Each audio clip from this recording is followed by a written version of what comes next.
नमस्कार प्रिय दर्शकों, आप सभी का हमारे YouTube चैनल पर हार्दिक स्वागत है। दोस्तों, आज का वीडियो बड़ा ही मार्मिक और रोचक कहानी है जो कि सच्ची घटना है। प्रिय दर्शकों, गोदावरी जो कि महाराष्ट्र में एक नदी बहती है, वहाँ पर एक कनकावती नाम की नगरी है। वहाँ पर रामदास नाम के एक चर्मकार की एक सच्ची कहानी है। प्रिय दर्शकों, आप यदि कहानी पूरी सुनते हैं तो आपके रोम रोम खड़े हो जाएंगे और आप मानने पर मजबूर हो जाएंगे कि भगवान की भी कैसी कैसी श्रद्धा है, कैसी कैसी लीला है, अपने भक्तों का उद्धार करने के लिए कैसे कैसे दर्शन देते हैं। तो दोस्तों, आशा करता हूँ कि पूरा वीडियो जरूर सुनेंगे। अब मैं कहानी शुरू करता हूँ। प्रिय दर्शकों, प्राचीन समय की बात है कि दक्षिणी भारत में गोदावरी नदी के किनारे एक कनकावती नाम की नगरी थी। वहाँ पर एक चतुर्थ वर्ण के अर्थात श्रमकार जो अपने रोज जूते बनाता, जूते बेचता और फटे पुराने जूते जो आते उनकी मरम्मत करके ग्राहकों को देता। इसी से उसकी जीविका चलती, उसका घर चलता। प्रिय दर्शकों, रामदास की ये सच्ची कहानी है। रामदास के घर में एक छोटा बेटा और इनकी पत्नी है। दोस्तों, ये इतने गरीब हैं कि एक दिन यदि बाज़ार में जाकर के दुकान नहीं लगाए तो शाम को इनके घर चूल्हा नहीं जलेगा। लेकिन दोस्तों, कहते हैं कि भगवान जिसके ऊपर रीझ जाते हैं, भगवान जिसको दर्शन देते हैं उसको देते ही है। जहाँ कहीं भी इनके शहर के नज़दीक इनको सत्संग सुनाई पड़ता तो ये उसमें जाते और सबसे पीछे बैठते, क्योंकि दोस्तों एक तो नीची जाति का और इनको बिल्कुल फटे पुराने हाल में, आगे बैठे तो हर कोई पीछे भगा देता। इससे बढ़िया ये पहले से ही जा कर के पीछे बैठता और जब भजन कीर्तन चल रहा होता तो इसको इतनी श्रद्धा में ये खो जाता कि अपने जूतों को उठा करके मंजीरे समझ करके बजाने लगता और भगवान की श्रद्धा में बिल्कुल अंधा हो जाता और भगवान के भजन में बिल्कुल पूरी तरह से लीन हो जाता।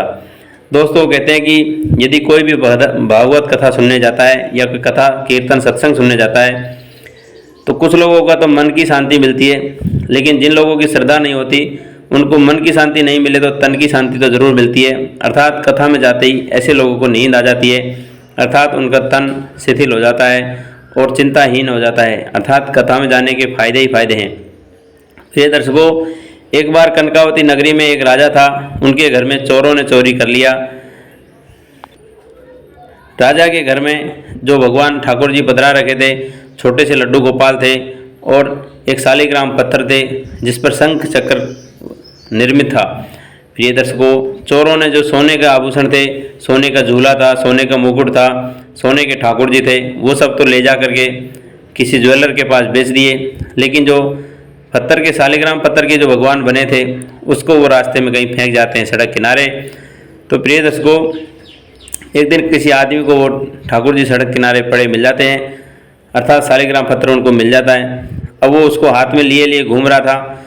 अब जब उन्होंने रामदास को जूती गांठते हुए देखा तो उन्होंने सोचा कि क्यों नहीं ये अपने हथियार औजार इस पत्थर के ऊपर घिस करके तेज धार कर लिया करेगा, इसको दे देते हैं और इसके बदले में इनसे कुछ जूती या जूता मरम्मत करवा लेते हैं या नया आभूषण नया ले लेते हैं।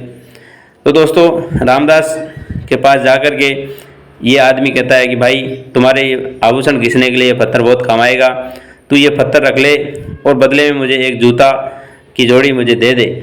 प्रिय दर्शकों, भक्त रामदास को एक जोड़ी जूता उसने एक रात पहले ही नए बनाए थे, उसने कहा कि मुझे तो ये बेचने है ही, तुमको दे देता हूँ, तुम्हारे काम आएंगे। प्रिय दर्शकों, ठाकुर जी के रूप में जो शिलाजित शालिग्राम पत्थर था उसको ये रामदास को दे देता है।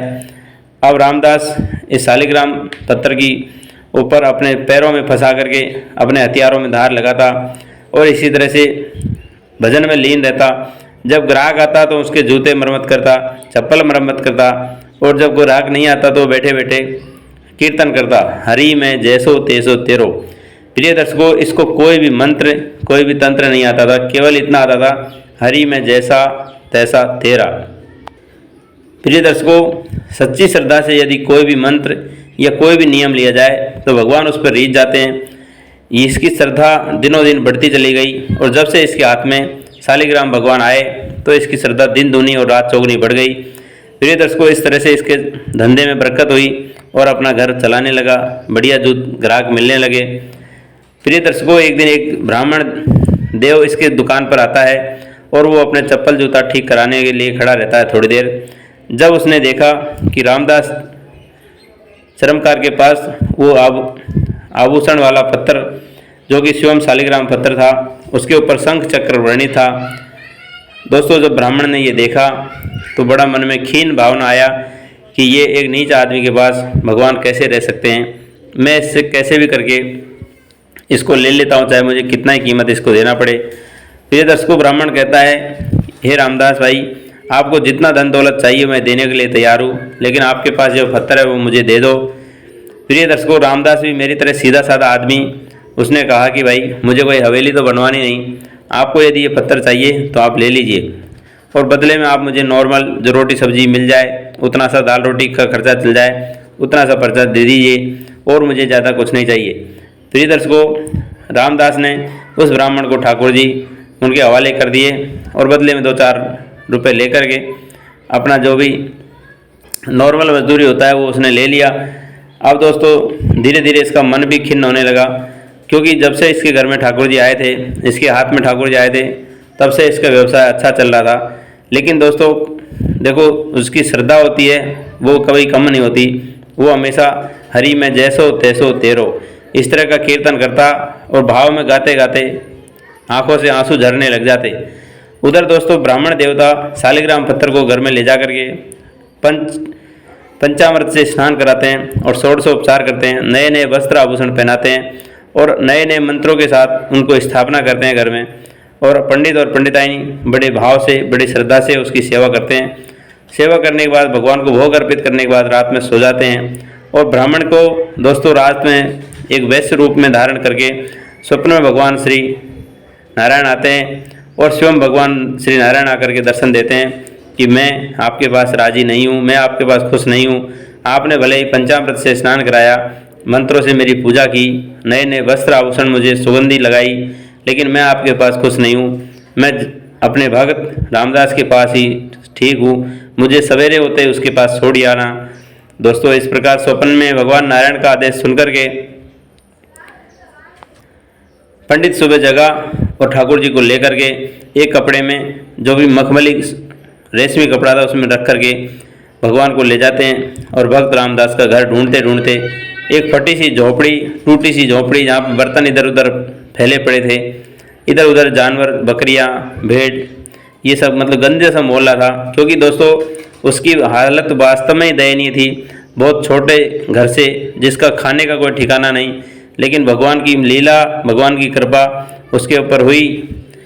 दोस्तों, उसकी श्रद्धा में कोई कमी नहीं। पूछते पूछते रामदास के घर पहुंचा तो रामदास अपनी टूटी झोंपड़ी में, टूटी खाट के ऊपर बैठ के भरी में जैसो तैसो तेरो ये कीर्तन कर रहा था। आंखों से लगातार आंसू झरते जा रहे थे।